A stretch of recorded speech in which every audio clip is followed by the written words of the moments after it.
6th gaseous booklet. Steam distillation is based on. Steam distillation क्या होता है? Separation होता है, एक तरीका सेपरेशन ऑफ लिक्विड्स का, ठीक है। तो लिक्विड्स की जो वेपर बनती हैं उनका वेपर प्रेशर अलग अलग होता है, उनका पार्शियल प्रेशर अलग अलग होता है, और उस बेसिस पे हम गैसेस को उन लिक्विड्स को सेपरेट कर पाते हैं। ये डिस्टिलेशन आगे हम लोग डिटेल में एक चैप्टर में करेंगे, that is liquid solutions. Okay, तो अभी बस तुम्हें ये मालूम होना चाहिए कि the basis of this distillation is Dalton's law. Partial pressure के डिफरेंस से हम लोग सेपरेट करते हैं, ठीक है। Yes sir. Get equip to advance में आ जाते हैं। थर्ड प्रॉब्लम, दो गैस सैंपल्स हैं, एक कंडक्टिंग फ्रिक्शनलेस पिस्टन है। कंडक्टिंग पिस्टन है तो दोनों ओर टेम्परेचर तो बराबर रहेगा, अग्रीड। अगर टेम्परेचर अलग अलग रहेगा तो वो हीट कंडक्ट करेगा और तब तक करेगा जब तक टेम्परेचर सेम ना हो जाए। तो टेम्परेचर दोनों कंटेनर्स का बराबर रहेगा। फ्रिक्शनलेस है, मतलब उस कोई नेट फोर्स सस्टेन नहीं कर सकता है, तो प्रेशर भी दोनों ओर बराबर रहेगा, ठीक है। ओके, और तुम्हें दिया है एक साइड का वॉल्यूम VA है, दूसरी साइड का वॉल्यूम 3VA है। दूसरी साइड का वॉल्यूम 3 टाइम्स है। प्रेशर टेम्परेचर सेम है तो मोल्स और वॉल्यूम प्रोपोर्शनल होंगे। Yes sir. तो अगर इधर Na मोल्स है तो इधर कितने मोल्स होंगे? Sir 3Na। 3Na, correct. Okay, और kinetic energy total, kinetic energy total क्या होती है? 3/2 nRT, तो यहां होगी 3/2 NaRT। टेम्परेचर तो दोनों ओर सेम है, यहां होगी 3/2 × 3 NaRT। तो बी वाले की kinetic energy is 3 times A side. तो ऑप्शन डी गलत हो गया, ABC correct, D wrong, D false, ABC true, correct. Sir आप डी वाला फिर से रिपीट कर सकते हो? भाई टोटल काइनेटिक एनर्जी क्या होती है? 3/2 nRT। Yes sir. टेम्परेचर दोनों ओर सेम है तो जिधर मोल्स ज्यादा होंगे उधर काइनेटिक एनर्जी ज्यादा होगी ना। Yes sir. तो मोल्स तो बी में ज्यादा है, तो बी की kinetic energy will be 3 times A. Yes understood. उल्टा लिखा है। थर्ड के बाद सिक्स्थ,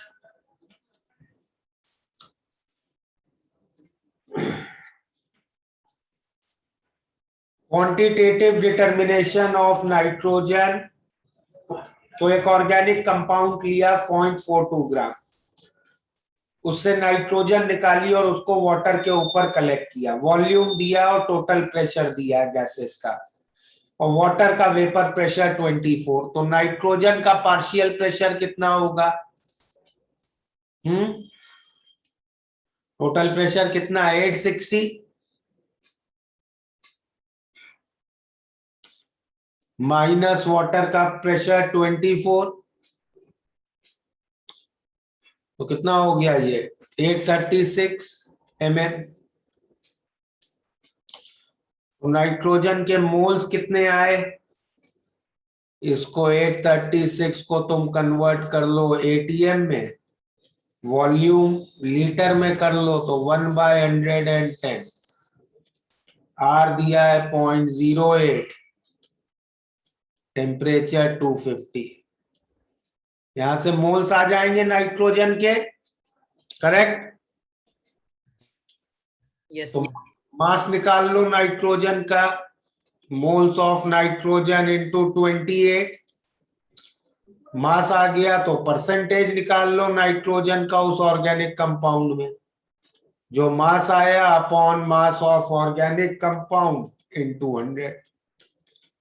कर लोगे कैलकुलेशन अब? यस सर, सो वो फर्स्ट स्टेप में अपने 860 माइनस 24 क्या, वो मुझे नहीं समझा। भाई तुमने नाइट्रोजन गैस को वाटर के ऊपर कलेक्ट किया है, हाँ यस सर। तो उस नाइट्रोजन, ये डबल, एक मिनट रुको, कोई स्पैमर है लग रहा है, let me put in waiting. हाँ, तो नाइट्रोजन को वाटर वेपर के ऊपर कलेक्ट किया है, तो नाइट्रोजन के वाटर के ऊपर कलेक्ट किया है, तो नाइट्रोजन के साथ वाटर वेपर भी आएगी। Yes sir. वाटर वेपर भी आएगी, तो जो टोटल प्रेशर मेजर किया वो तो नाइट्रोजन और वाटर वेपर दोनों का होगा ना। Yes understood. Understood. 11,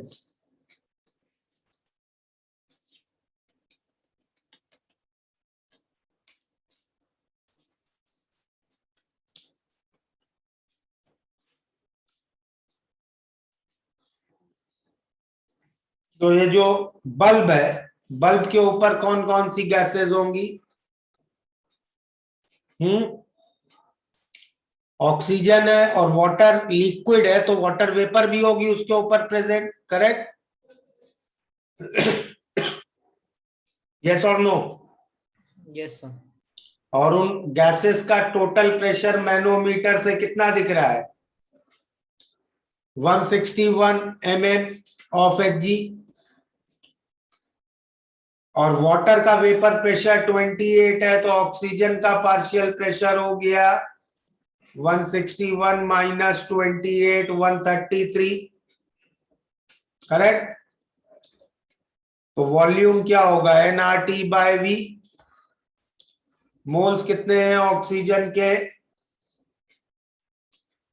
0.001 into R। Temperature कितना दिया है? 300। और प्रेशर ऑक्सीजन का 133/760। तो ये गैसेस का वॉल्यूम आ गया तुम्हारे पास, करेक्ट? Yes sir. और पूरे बल्ब का ये आई थिंक रफली this will come 0.14 litre, that is 140 ml। और पूरे बल्ब का वॉल्यूम दिया है 150 ml, तो what will B volume of liquid in the bulb? 10 ml। ठीक है? हाँ सर, समझ गया। 11 के बाद 13।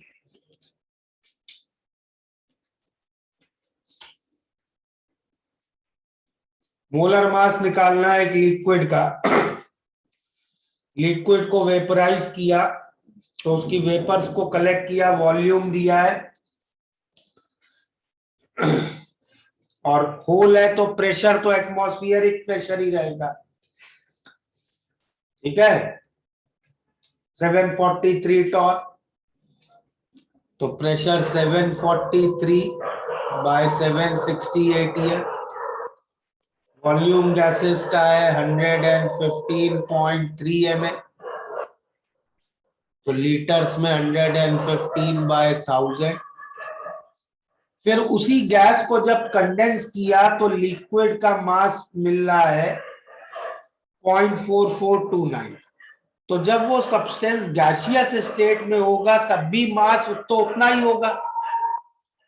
तो मोल्स कितने थे गैसेस के? 0.4429 बाय मोलर मास, R 0.0821, और टेम्परेचर 100 डिग्री 373। यहां से मोलर मास निकाल लोगे।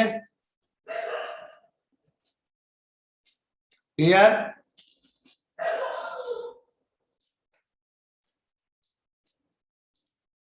समझ गए?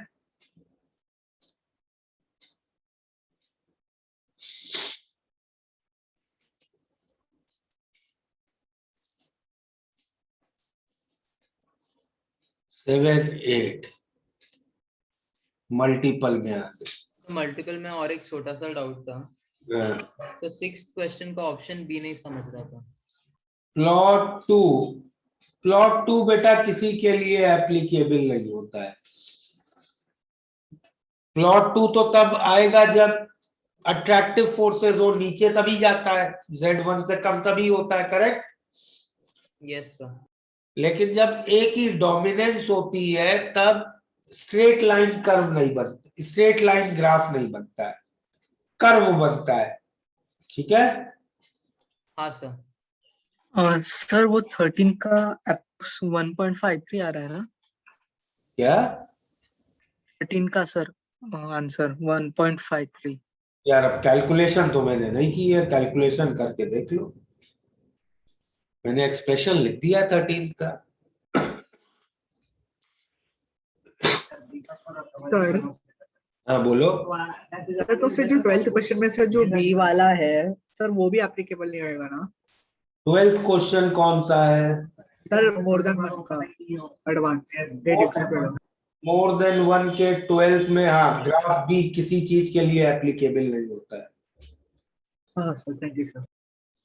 चलो, पहला डाउट था मल्टीपल में 7th। तो ग्राफ दिया है, ideal gas kinetic energy X is directly proportional to absolute temperature.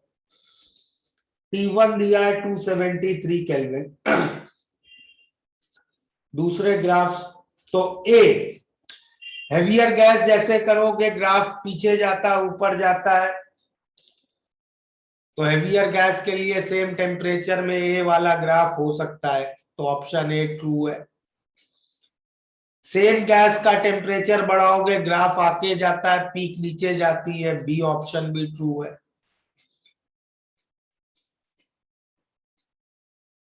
C option इसीलिए फॉल्स हो गया, कर्व ए नहीं बन सकता है उसी गैस के लिए हायर टेम्परेचर पे, और कर्व बी लाइटर गैस के लिए बन सकता है सेम टेम्परेचर पे, डी ट्रू हो गया, ठीक है। ये तो तुम लोगों ने थ्योरी में ही पढ़ा होगा। Yes sir. 7, 8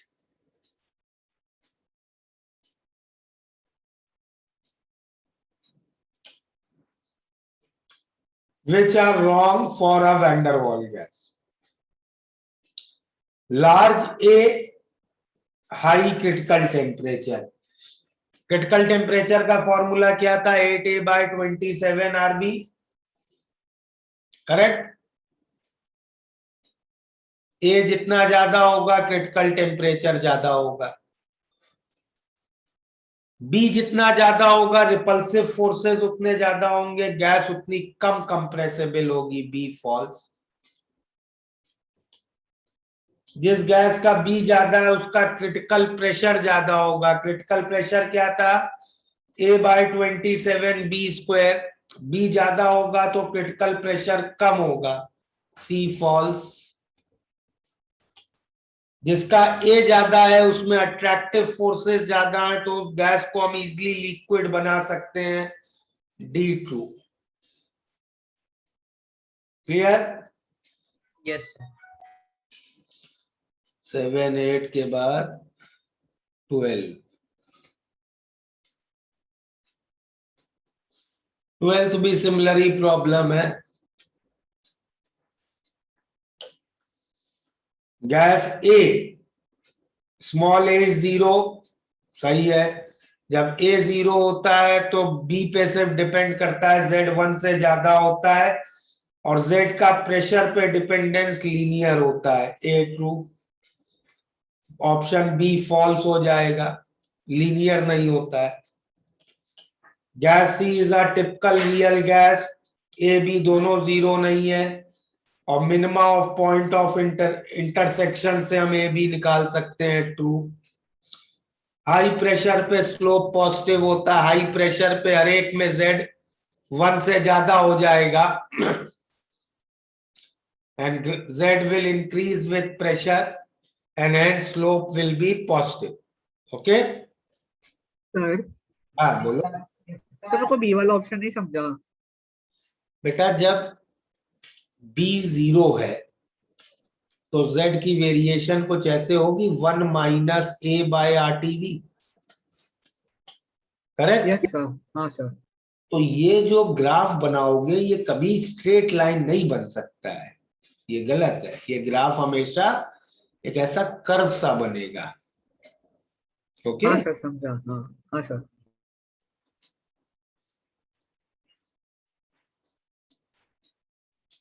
ये हो गया 12, 12 के बाद 14 16।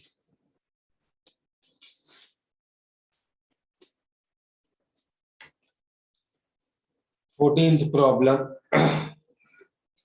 100 ml मिक्सचर है CO2 CO CO2O2, इसको स्पार्क किया, रिजल्टिंग को KOH से पास किया, 80 ml contraction. Composition of initial mixture in same order में बी। तो भाई एक तरीका है तुम सारे ऑप्शंस डाल के चेक कर लो। ओके तो ऑप्शन ए शुरू करते हैं। ए, और इसमें रिएक्शन क्या होगा, CO plus half O2 gives CO2। Initially कितना कितना दिया है, CO दिया है 30, O2 दिया है 10 और ये दिया है 60। लिमिटिंग रिएजेंट ऑक्सीजन है, वो पूरा रिएक्ट करेगा उसके साथ, ये 20, ये 20 बनेगा, फाइनली 10 0 80 और फाइनली हमें CO2 80 चाहिए। तो ऑप्शन ए सही है, हो सकता है, पॉसिबल आंसर है। ऑप्शन बी में दिए हैं इनिशियली 30 20 50।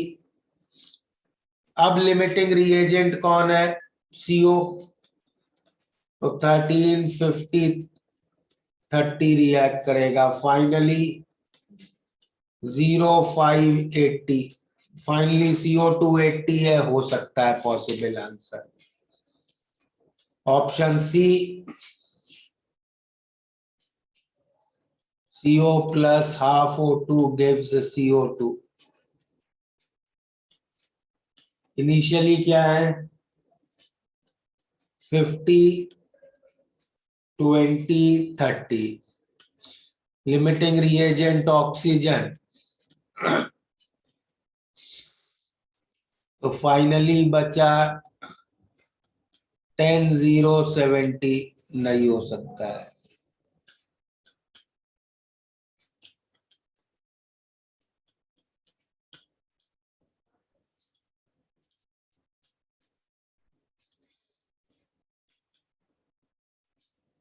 थर्टी 30 40।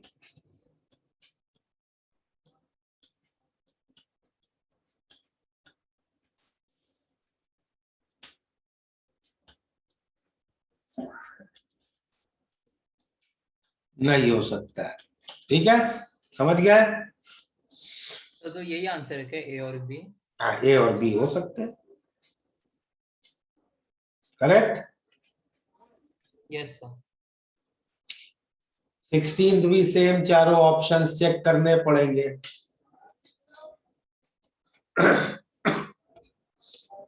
C3H8 की कंबशन इक्वेशन क्या होगी,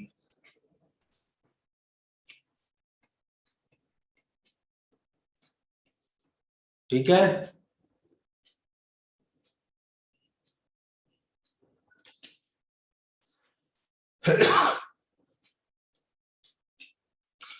इनिशियली ये 15 दिया है,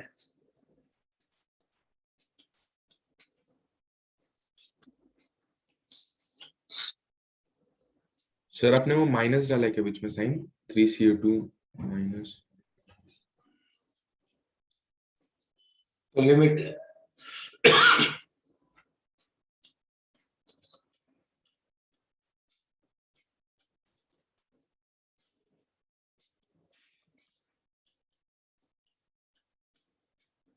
तो इनिशियल टोटल वॉल्यूम कितना था, इनिशियल टोटल था 100, फाइनल टोटल है 55, तो कॉन्ट्रैक्शन कितने का हो रहा है 45।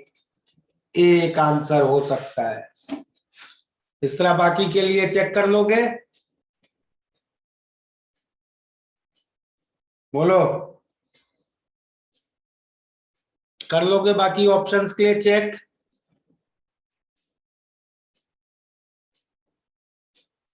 Yes sir. ओके,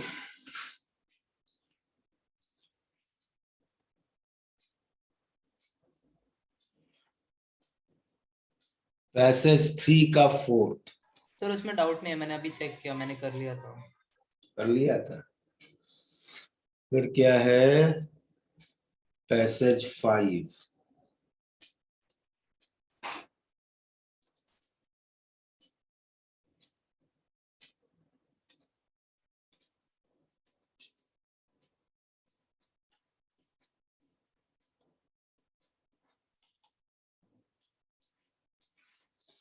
पैसेज 5 में क्या दिया है कि एक अपैरेटस दिया है,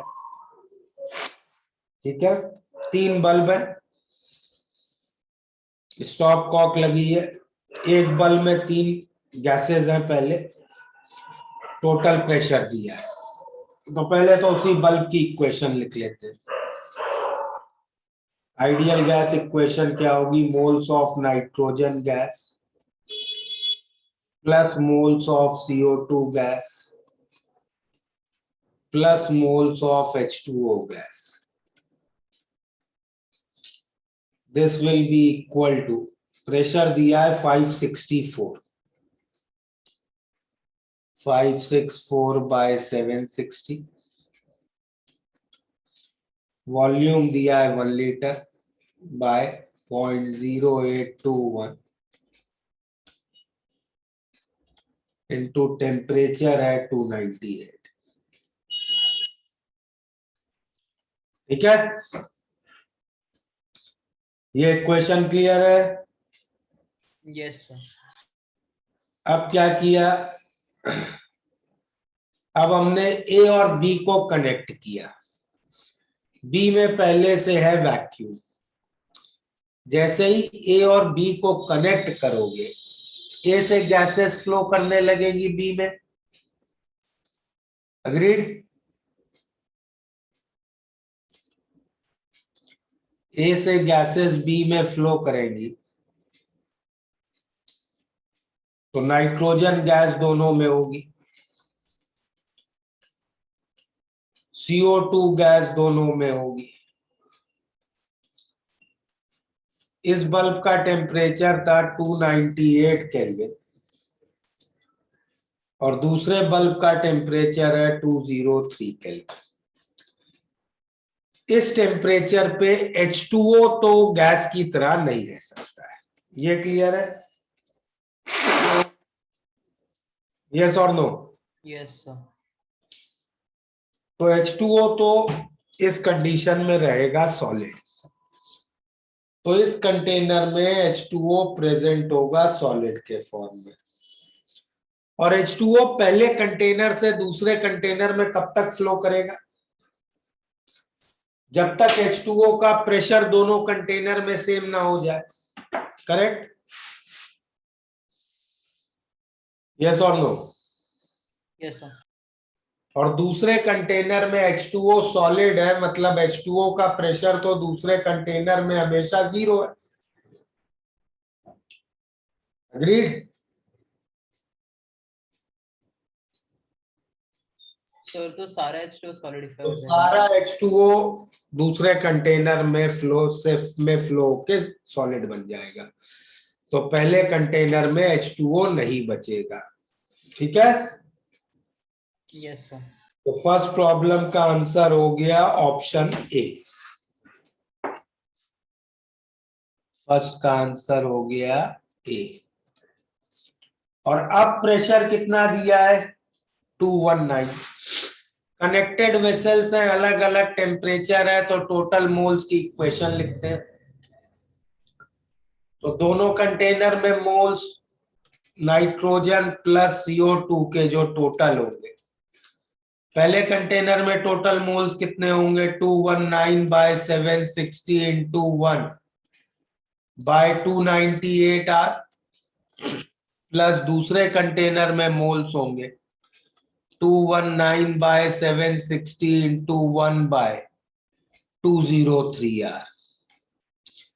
फर्स्ट और सेकंड इक्वेशन को सब्ट्रैक्ट कर लोगे तो मोल्स ऑफ H2O मिल जाएंगे। क्लियर है? Yes sir. और इसी तरह जब तीसरा कंटेनर कनेक्ट करेंगे, तीसरे कंटेनर में क्या हो रहा है, तीसरे कंटेनर का टेम्परेचर और लास्ट वाला कॉपी करना बाकी था।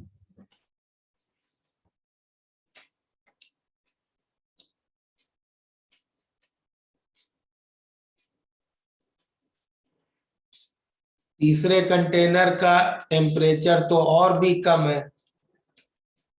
तो जब तीसरा कंटेनर कनेक्ट करोगे तो उस कंटेनर में तो CO2 भी जाके सॉलिड बन जाएगी।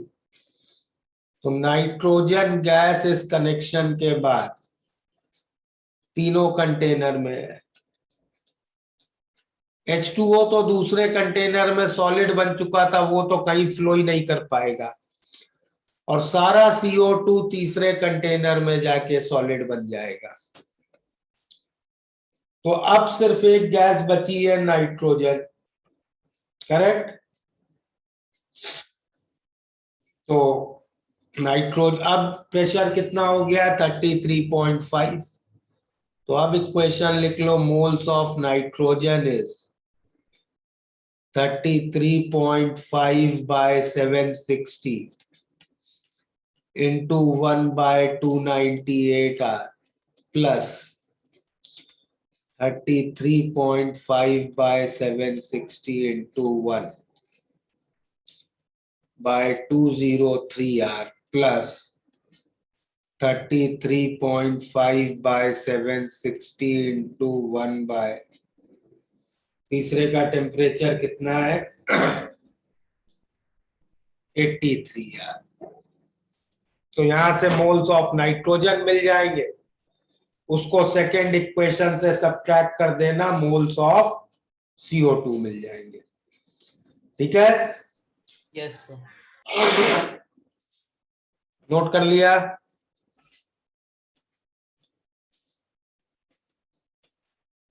पैसेज 5 हो गया, पैसेज 7।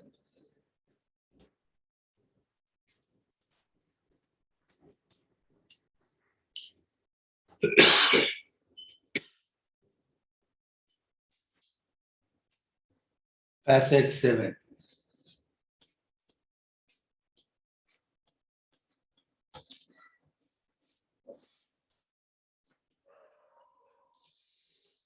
Sealed flask है, contains two different gases A and B. RMS speed दी है 500 and 400. Now this flask is connected. अच्छा सॉरी, एक फ्लास्क है, उसमें दो गैसेज है, A और B. तो I can write first equation, 500 is equal to under root of 3R, temperature first container का मैं T1 कह दूं, by molar mass of A, और B का मोलर मास है 400, root 3R T1 by MB। है? Yes sir. अब एक दूसरा कंटेनर है जिसमें केवल गैस है और वहां उसका RMS 400 है।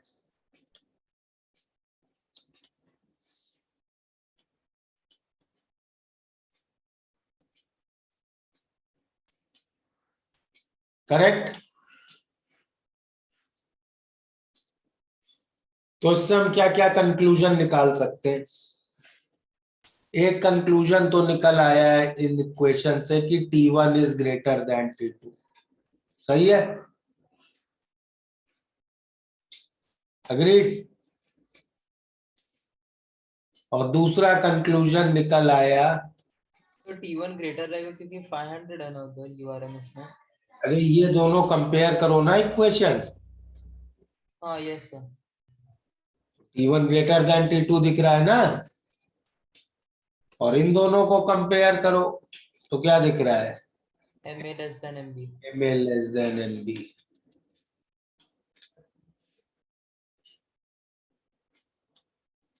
चलो अब आगे प्रॉब्लम में क्या कहा गया है? इन दोनों कंटेनर्स को कनेक्ट कर दिया,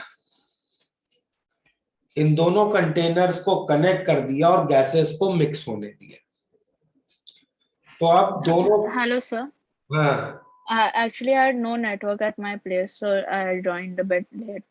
तो We'll see whatever we did before. Can you just tell me in short what we did? we are discussing doubts of gaseous state booklet. Okay, sir. If I have anything previously done, I will just see from the recording. Thank you, sir. अब जब mix किया, अब दोनों container में ए gas भी होगा, B gas भी होगा, करेक्ट? यस और no? Yes, sir. Yes, sir. और फाइनल टेम्परेचर जो इस सिस्टम का बनेगा वो डेफिनेटली T2 से ज्यादा बनेगा और T1 से कम बनेगा। भाई एक हॉट और एक कोल्ड बॉडी को कांटेक्ट में लाओगे तो फाइनल टेम्परेचर हॉटर बॉडी के टेम्परेचर से कम होगा और कोल्डर बॉडी के टेम्परेचर से ज्यादा होगा, करेक्ट? Yes, sir. तो अब ए की आरएमएस क्या होगी? What will be RMS of A? Root of 3RTF by M A, correct? अब ये वैल्यू डेफिनेटली मतलब 500 से कम होगी और 400 से ज्यादा होगी, करेक्ट? Yes, sir. ओके। और बी की आरएमएस क्या होगी? अब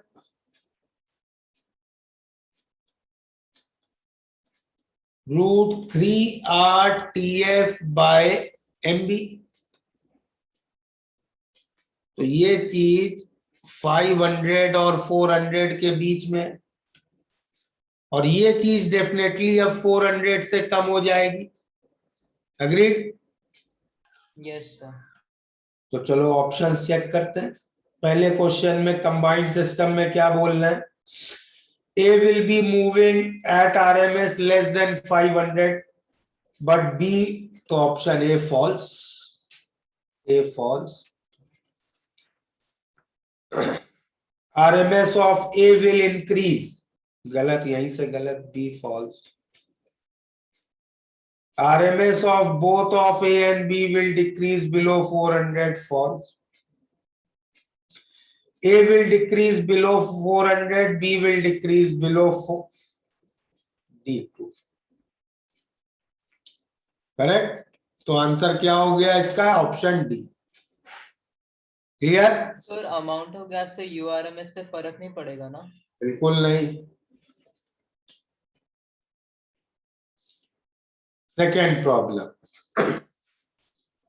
मोलर मास इसका तो हम लोगों ने निकाल ही लिया है, बी का ज्यादा है, तो 2 का तो आंसर सीधे बी। Third, partial pressure. देखो दूसरे कंटेनर में बी तो थी नहीं, करेक्ट? तो बी का प्रेशर, पार्शियल प्रेशर तो कम होगा डेफिनेटली जब वो दूसरे कंटेनर में मिक्स होगी।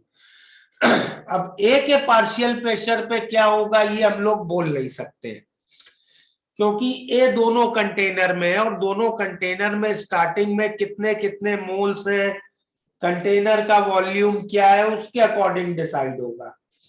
तो पार्शियल प्रेशर ऑफ ए के बारे में तो हम कुछ कमेंट कर ही नहीं सकते, तो ऑप्शन ए और बी को तो आप ऐसे ही छोड़ दीजिए। ऑप्शन सी सही हो गया, बी का पार्शियल प्रेशर कंबाइंड सिस्टम में डेफिनेटली कम होगा। ओके? Yes, sir.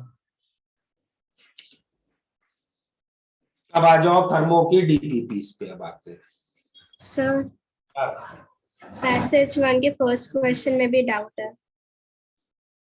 तो सॉल्व कैसे करना है वो नहीं समझा। क्या फर्स्ट पैसेज 1 के फर्स्ट क्वेश्चन सॉल्व कैसे करना है वही नहीं समझा। पैसेज 1 का फर्स्ट क्वेश्चन क्या है? आइडियल गैस इक्वेशन को डिफरेंशिएट करना है 3 बार। देखो क्या है पैसेज 1 का फर्स्ट। तुम्हें क्या क्या निकालना है? dp by dv dp by dt at constant volume, ये क्या होगा भाई? आइडियल गैस इक्वेशन से क्या लिख सकता हूं मैं? P is equal to nRT by V। 1 mole है तो n को 1 लिख लो, RT बाय V। तो what will be dP by dt अगर वॉल्यूम कांस्टेंट है? तो R बाय V कांस्टेंट हो गया, T का डिफरेंशियल 1, करेक्ट। सिमिलरली V को मैं लिख सकता हूं RT बाय P। तो dV by dt at constant pressure क्या होगा? R by P। और वॉल्यूम को मैं लिख सकता हूं फिर से RT बाय P। अब dV by dP at constant temperature, तो RT कांस्टेंट हो गया, 1 बाय P का डिफरेंशियल हो गया -1 बाय P स्क्वायर। अब कह रहा है इन तीनों को मल्टीप्लाई करके बता दो। तो R by V into R by P into -RT by P square, correct. ये हुआ। डिनोमिनेटर में PV को मैं फिर से RT लिख देता हूं, तो R square by RT into -RT by P square. RT cancel हो गया, क्या बन गया ये? -R square by P square. ठीक है। Yes sir, understood.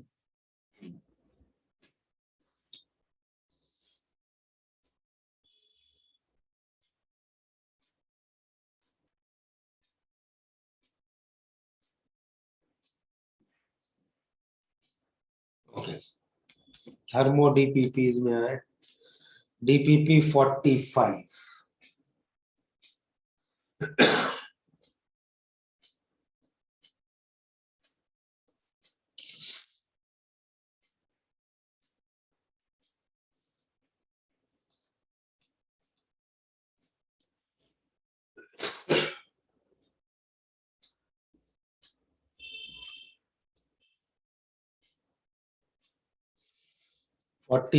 का 35710।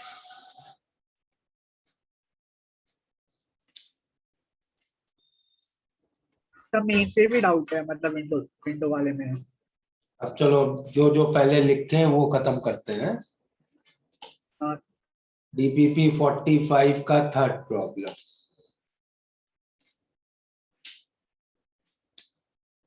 For isothermal expansion of ideal gas, correct relation R। और IUPAC कन्वेंशन के अकॉर्डिंग ये कंपेयर करना है। ये अच्छा प्रॉब्लम है। ये एक्चुअली मैं नेक्स्ट क्लास में डिस्कस ही करने वाला था तुम लोग के साथ। एक्सपेंशन है, ठीक है, आइसोथर्मल है, तो डेल्टा यू तो दोनों प्रोसेस का 0 होगा, चाहे रिवर्सिबल करो या इरिवर्सिबल करो, करेक्ट। हाँ सर। Yes, sir. तो A B C D मैं पहले लिख देता हूं। तो D वाला तो करेक्ट हो गया, समझ में आ गया, करेक्ट। डेल्टा यू तो सेम ही होगा, ओके। अब अगर वर्क की बात करें तो रिवर्सिबल आइसोथर्मल का ग्राफ ऐसा बनेगा, करेक्ट, ओके। और इरिवर्सिबल में क्या होगा, बस तुम इनिशियल और फाइनल पॉइंट्स प्लॉट करोगे, और वो इनिशियल फाइनल पॉइंट्स वही होंगे जो रिवर्सिबल के होंगे। अब रिवर्सिबल में वर्क कितना होगा, रिवर्सिबल में वर्क होगा ये area, correct, agreed. Yes, sir. Yes, sir. और इरिवर्सिबल का वर्क होगा ये एरिया, करेक्ट। Yes sir. किसमें एरिया ज्यादा है, सर रिवर्सिबल। रिवर्सिबल में। और ये एक्सपेंशन प्रोसेस है, मतलब वर्क नेगेटिव है, करेक्ट। तो साइन के साथ वर्क किसमें ज्यादा हुआ, भाई मैग्नीट्यूड वाइज तो रिवर्सिबल का वर्क ज्यादा है, बट ये दोनों वर्क नेगेटिव है, तो साइन के साथ जब कंपेयर करोगे तो इरिवर्सिबल का वर्क ज्यादा हुआ ना, करेक्ट। समझ में आया ये, यस सर। सर ये एक बार लास्ट पार्ट आप एक बार रिपीट कीजिए, मैं नहीं समझा थोड़ा। भाई वर्क रिवर्सिबल का मैं कहता हूं एरिया है, उसके नीचे व्हाइट वाला एरिया है, यस सर। और वो तो मैग्नीट्यूड होता है, मान लो वो 10 है, तो इरिवर्सिबल का मैग्नीट्यूड उससे कम होगा, कुछ 8 है मान लो, करेक्ट। Yes sir. और ये एक्सपेंशन है, मतलब ये दोनों वर्क्स नेगेटिव होंगे, नेगेटिव होंगे। तो -8 is a bigger number than -10 ना। ओके हाँ, yes sir, got it sir. Yes sir, thank you. और हीट क्या होता है, -W, मतलब वर्क का मैग्नीट्यूड, तो हीट किस में ज्यादा होगी, बताओ। Reversible. हीट रिवर्सिबल में ज्यादा होगी, तो सी वाला भी फॉल्स, ठीक है। सर इसका सिर्फ ग्राफिकल एक्सप्लेनेशन है। हाँ, यस। Okay sir. थर्ड के बाद कौन सा था, 5, 7, 10।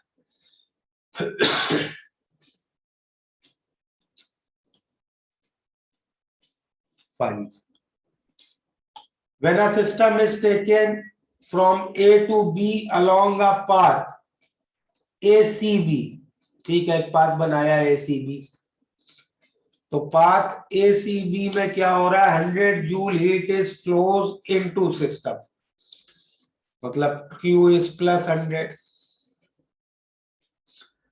and system does 40 joules work, W is -40, तो डेल्टा U हो गया 60, correct. How much heat flows into system along path AEB, देखो A से शुरू होके B जा रहे हैं, किसी भी रास्ते से जाए, डेल्टा U तो सेम ही रहेगा क्योंकि स्टेट फंक्शन है, करेक्ट। और इस पाथ में work done by the system is 20, तो कितना आ गया Q, 80 जूल, ठीक है, समझ में आया। The system returns from B to A along path BDA, B से A वापस आ रहा है, तो डेल्टा U ठीक इसका नेगेटिव हो जाएगा, and work done on the system इस रास्ते में है 30, तो W इज +30, तो कितना, ये डेल्टा यू -60 क्यों होगा? भाई A से मैं B जा रहा हूं, तो डेल्टा U क्या होगा, internal energy of B -A, correct. Yes sir. और B से वापस A आ रहा हूं, तो डेल्टा U क्या होगा, internal energy of A -B, ठीक है। हाँ सर। तो यहाँ का Q हो गया -90 जूल्स, ठीक है, क्लियर। फिफ्थ के बाद 7th, energy required to vaporize 1 mole benzene at its boiling point दिया है। ये तो सिंपल कैलोरीमेट्री का प्रॉब्लम है, इसमें थर्मो तो कुछ लग नहीं रही। देखो तुम्हें कितनी बेंजीन बॉईल करनी है, 100 ग्राम। 100 ग्राम मतलब कितने मोल्स, 100 बाय 78, सही है। Yes sir. और 1 मोल को बॉईल करने के लिए चाहिए इतने किलो जूल, तो टोटल आपको इतने किलो जूल एनर्जी चाहिए। जूल में कर लो इसको। और ये एनर्जी कहां से आ रही है, एक हीटर से। हीटर कितना है, 100 वॉट का हीटर है। Just 1 minute.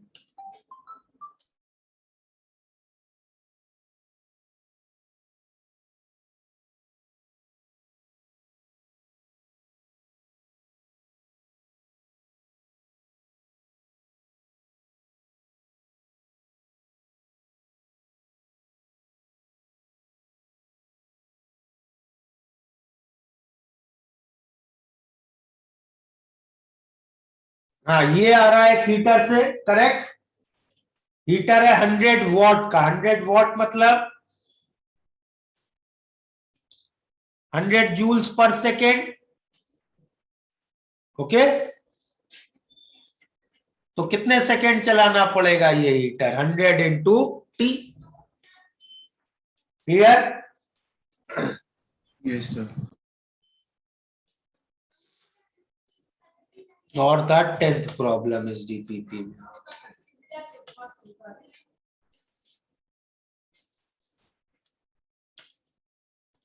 सर एक सेकंड बस, एक सेकंड बस।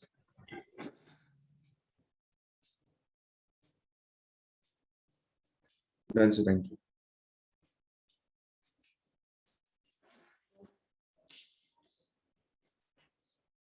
10th प्रॉब्लम क्या है, ईडी माइनस ईए।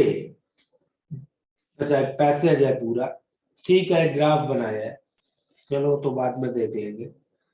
तो डी से ए का हमें इंटरनल एनर्जी चेंज दिया है, ईडी माइनस ईए।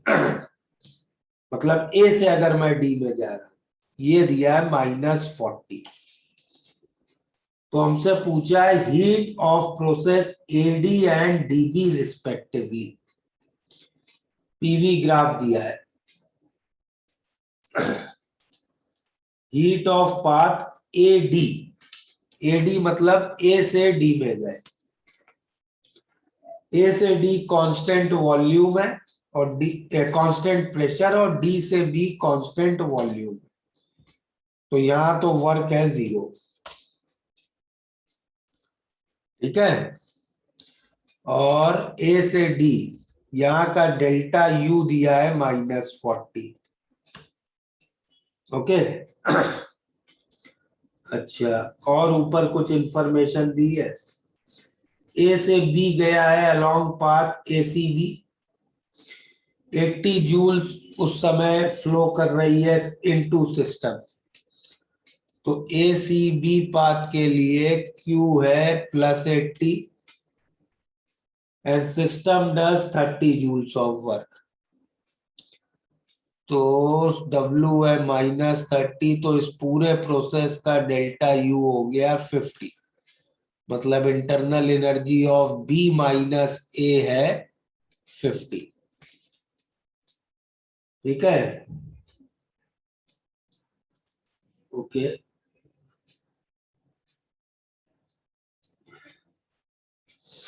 अब क्या कह रहे हैं, how much heat, 8th problem में पूछा है how much heat flows into system along path ADB. ADB में डेल्टा यू तो उतना ही रहेगा 50, और अब work done by the system -10, तो अब Q हो गया 60 जूल, ठीक है। तो 8th का तो आंसर हम लोग को मिल गया। 8th का आंसर क्या हो गया, 8th का हो गया बी।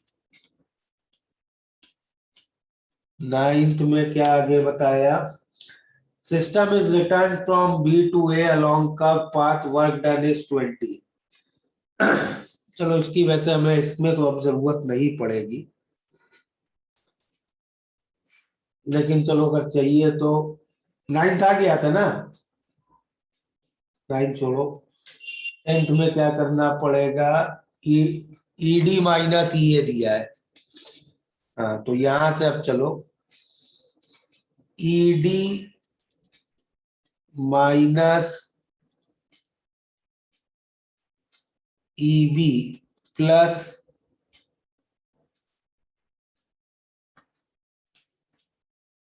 यहाँ एडीबी ना, देखो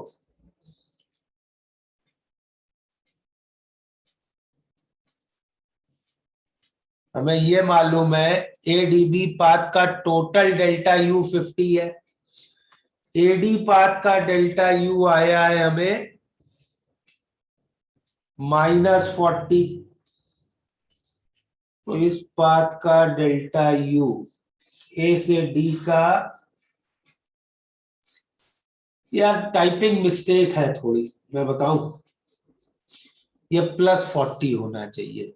मालूम क्यों? ए से डी अगर जा रहे हो तो प्रेशर कांस्टेंट और वॉल्यूम बढ़ रहा है, तो टेम्परेचर तो बढ़ेगा ना। क्लियर? यस और नो? Yes sir. ये डेल्टा यू +40 लो, तो ये डेल्टा यू आ गया 10, क्योंकि टोटल इस पाथ का डेल्टा यू है 50, इसका वर्ग 0 है तो इसका क्यू आ गया 10, जो कोई ऑप्शन में है नहीं। चलो -40 माने ही, अगर मिस्टेक को ही माने इनकी, तो इसका डेल्टा यू आएगा 90, तो इसका क्यू आ गया 90।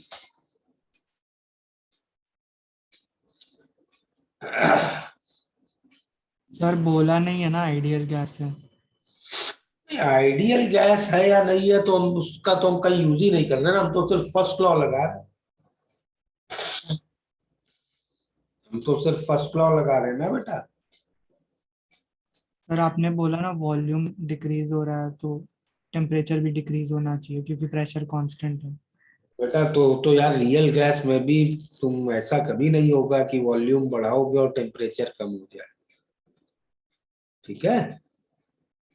हाँ सर, हाँ सर। और फिर टोटल क्यू इस पाथ का 60 है, इसका क्यू आ गया 90, तो इसका क्यू फिर देयरफॉर हो गया -30, ठीक है? Okay,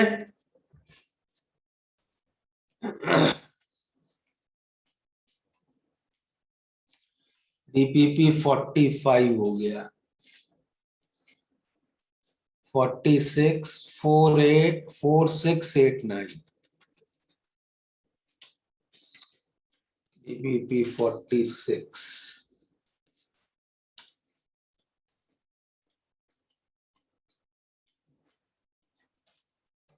4689। Calculate work done when 1 mole ideal gas 10 to 20 against a constant external pressure of 1 atm. तो इरिवर्सिबल आइसोथर्मल है ये प्रोसेस, करेक्ट?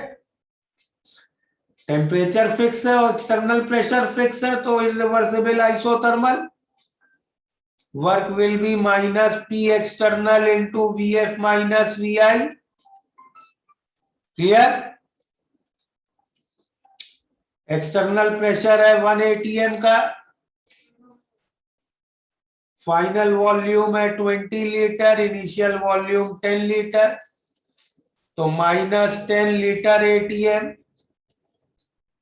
लीटर एटीएम का कन्वर्जन जानते हो जूल में? 1 liter ATM is equal to 101.325 joule और 0.101325 किलो जूल। तो kilo joule में कितना हो गया? -1.01325 किलो जूल। ठीक है, जिसका डाउट था क्लियर है उसको। 6. Valve on a cylinder initially 10 liter of an ideal gas. 25 atm 25 degrees open to atmosphere where pressure is 760 torr, temperature is 25. Assuming pressure is process is isothermal, how much work is done by the atmosphere in the action of expanding gas? देखो initially gas का volume कितना है जो cylinder के अंदर है? 10 litre है और इनिशियल प्रेशर है 25 एटीएम। फाइनल प्रेशर तो इसका होना पड़ेगा 1 एटीएम अगर आपने इसको ओपन कर दिया। तो फाइनल वॉल्यूम बॉयल्स लॉ से क्या हो जाएगा? फाइनल वॉल्यूम हो जाएगा 250 लीटर। इरिवर्सिबल आइसोथर्मल है क्योंकि एक्सटर्नल प्रेशर तो हमेशा कांस्टेंट है। तो external pressure 1 ATM into final volume minus initial volume minus 240 litre ATM. ठीक है,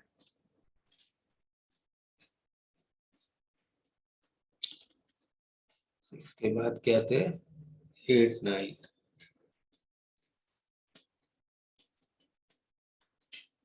8th problem. Horizontal piston cylinder arrangement is placed in a constant temperature bar. The piston slides in the cylinder with negligible friction, and an external force holds it in place against the initial gas pressure of 14 bar. Initial gas volume is 0.03. तो पहले ऐसा situation है, अंदर gas का pressure है 14 बार और volume है कितना?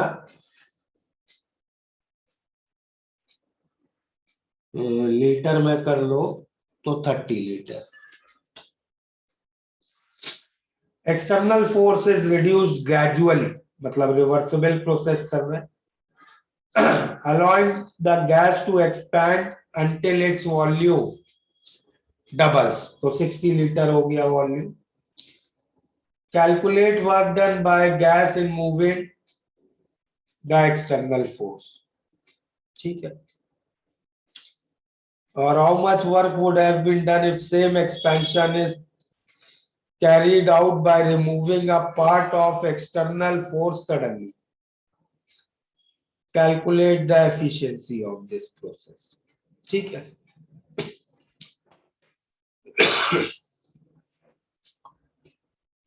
तो temperature constant, reversible versus irreversible isothermal का कंपैरिजन है। आइसोथर्मल है ये प्रोसेस, ये तो क्लियर है ना? Yes sir. क्योंकि टेम्परेचर बाद में रखा है। तो फर्स्ट पार्ट में रिवर्सिबल आइसोथर्मल का वर्क क्या होगा? Minus NRT which I can write minus PV ln vf by vi, तो -420 ln2 लीटर बार। और सेकेंड केस में सडनली किया है प्रेशर हाफ, मतलब प्रेशर को सडनली बार के प्रेशर को 7 बार कर दिया, तो वर्क होगा -7 इंटू 60 - 30 -210 लीटर बार।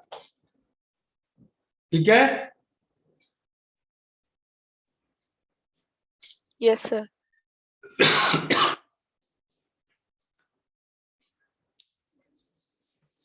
9th प्रॉब्लम क्या है? सर 2 मिनट बस।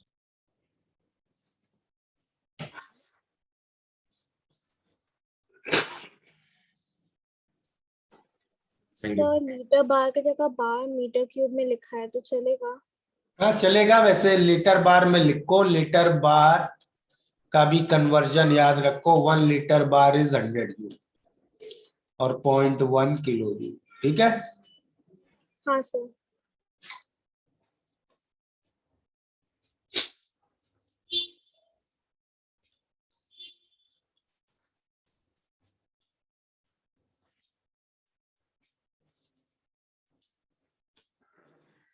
Ninth problem. Which of the following statement are true? A. First law of thermodynamics can be applied on individual particles enclosed in a vessel. First law of thermodynamics is a bulk level property. ठीक है? Heat work ये तो system की boundaries पे अकर करते हैं, okay? इनको एक एक पार्टिकल्स पे नहीं लगाया जा सकता है। तुम एक मॉलिक्यूल पे फर्स्ट लॉ नहीं लगा सकते हो। You can apply first law only on a collection of particles. Many thermodynamic properties cannot be measured absolutely. तो चेंज इन, हाँ यस, इंटरनल एनर्जी जैसे हम लोगों ने देखा था, एब्सोल्यूट मेजरमेंट नहीं हो सकता, हम बस उसका चेंज मेजर कर सकते हैं। ऑप्शन सी अभी तुम लोगों ने पढ़ा नहीं है, ये सेकेंड लॉ का है। Feasibility of chemical reaction second law of thermodynamics बताता है। तो can not be explained by thermodynamics, false, it can be explained. When surrounding and system are always in equilibrium, process is reversible, true. Between same initial and final state, work done by isothermal irreversible is less than work done by isothermal reversible. ये अभी अभी हम लोगों ने proof किया, गलत है। Irreversible का वर्क ज्यादा होता है, करेक्ट? एक्सपेंशन में नेगेटिव साइन है, agreed? Yes sir. DPP 47 first problem, PV plot दिया है। अरे इस तरह के प्रॉब्लम्स में कंफ्यूज हो गए, अरे तो बहुत इजी से ट्रिवियल से प्रॉब्लम थे।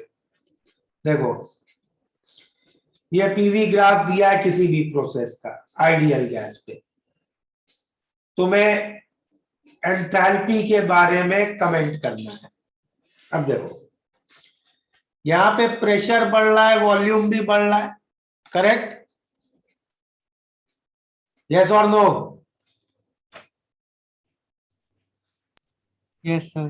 प्रेशर बढ़ रहा है, वॉल्यूम भी बढ़ रहा है, तो टेम्परेचर भी डेफिनेटली बढ़ रहा होगा। PV is equal to NRT से, करेक्ट? यस और नो? Yes sir. टेम्परेचर बढ़ रहा होगा तो enthalpy content will be continuously increasing. ये हो गया आंसर, ठीक है?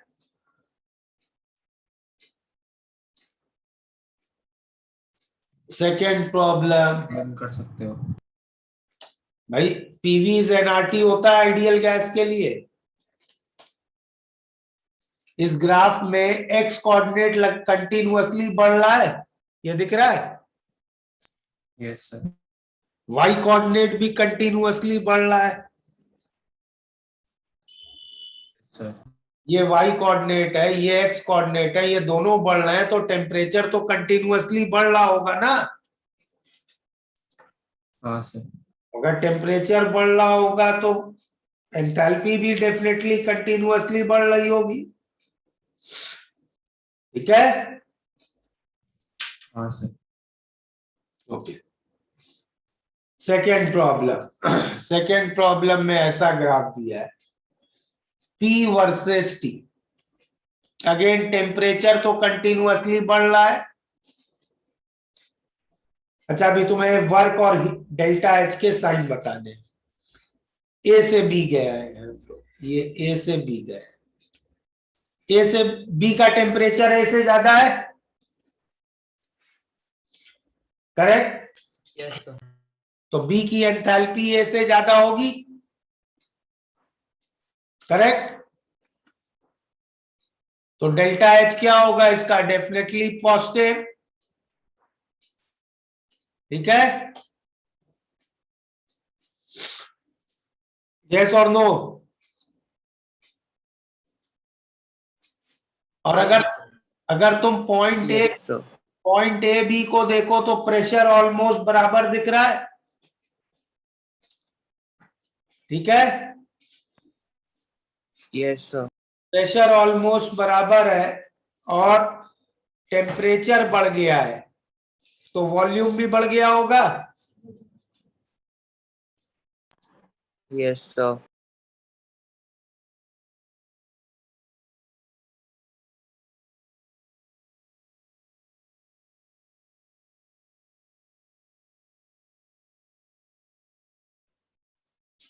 हाँ, हेलो, यस। Yes, sir.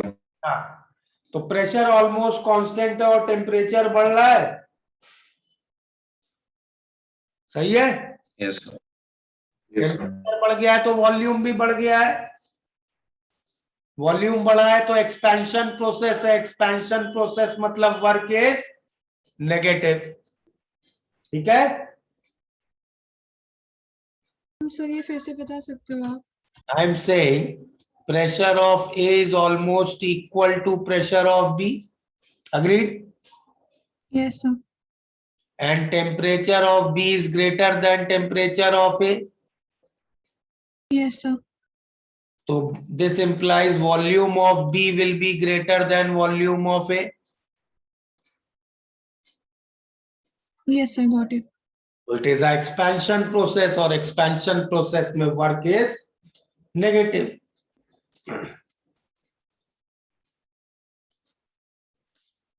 47 में था, 1 2 3 तो हो गया।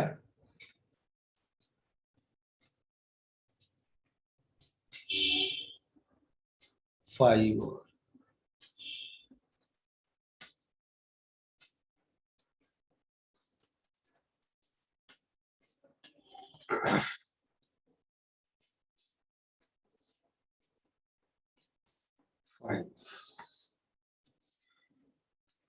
फाइव में 0.12 दिए। इस तरह का प्रॉब्लम तो किया था हम लोगों ने क्लास में, लिक्विड का प्रॉब्लम है। 0.12 ये 4V0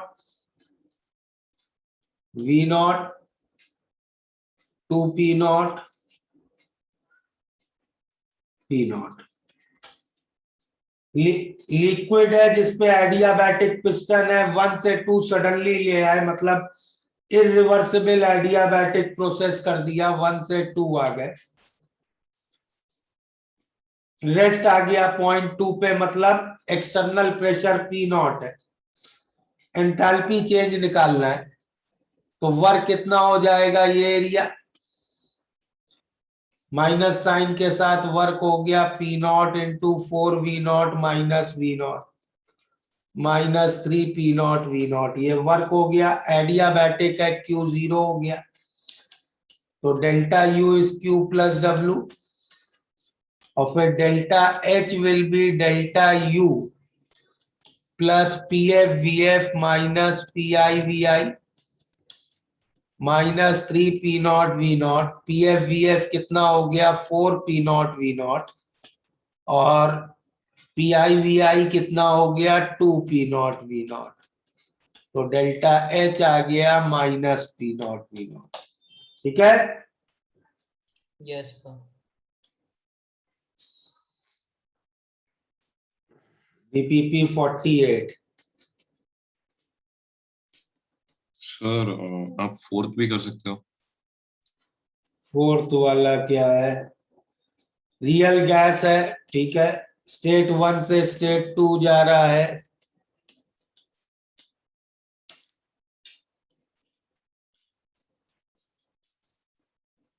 एक बार फिर ये स्लाइड दिखा सकते हो?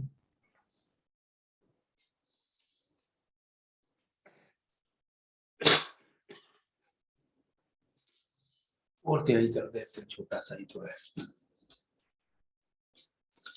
डेल्टा एच क्या होगा? Delta U plus P F V F minus P I V I. Delta U दिया है 30 litre ATM, P F into V F कितना होगा? 5 into 4, 20 litre ATM, P I V I 6, 44 litre ATM. ठीक है, Yes, sir.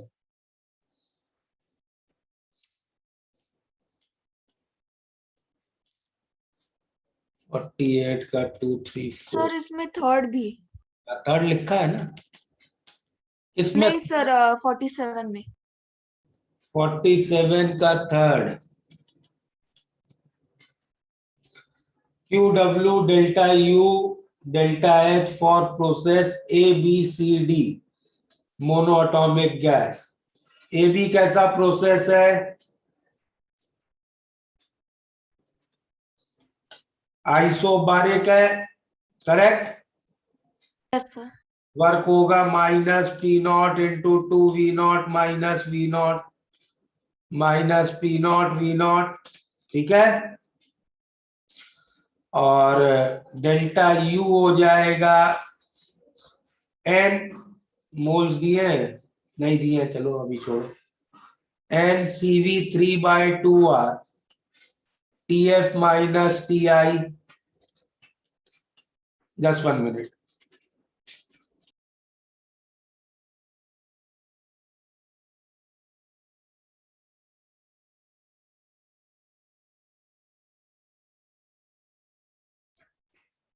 हाँ, तो एनआरटीएफ को पीएफवीएफ लिख सकते हैं, एनआरटीआई को पीआईवीआई। तो 3/2 इंटू पीएफवीएफ कितना हो गया? 2 P naught V naught minus P naught V naught, तो ये हो गया 1.5 पी नॉट वी नॉट। ठीक है, और क्यू आ जाएगा डेल्टा यू माइनस डब्ल्यू से 2.5 पी नॉट वी नॉट। फिर बीसी आइसोथर्मल है, delta U 0 work. Just 1 minute, give me 1 minute.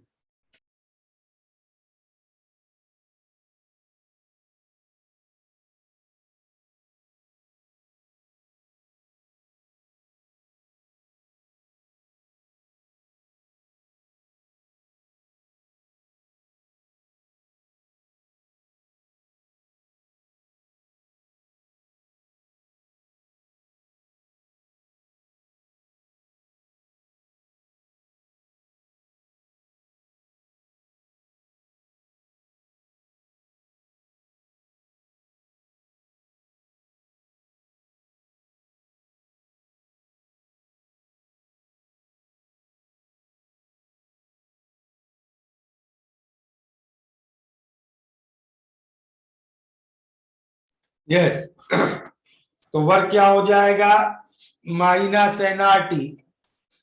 NRT को हम लोग लिख सकते हैं 2 P naught V naught L N V F by V I, 4 V naught by 2 V naught. ये और क्यू हो गया इसका नेगेटिव। और C A process C D, sorry C D में क्या हो रहा है? अब फिर से आइसोबारिक है, तो अब वर्क हो गया minus P naught by 2 V naught minus 4 V naught, तो minus P plus P naught V naught.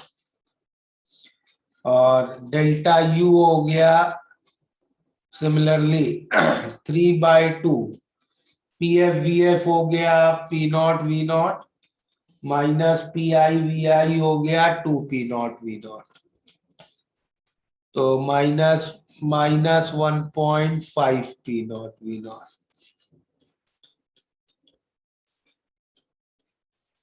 और Q delta U minus W minus 2.5 P naught V not.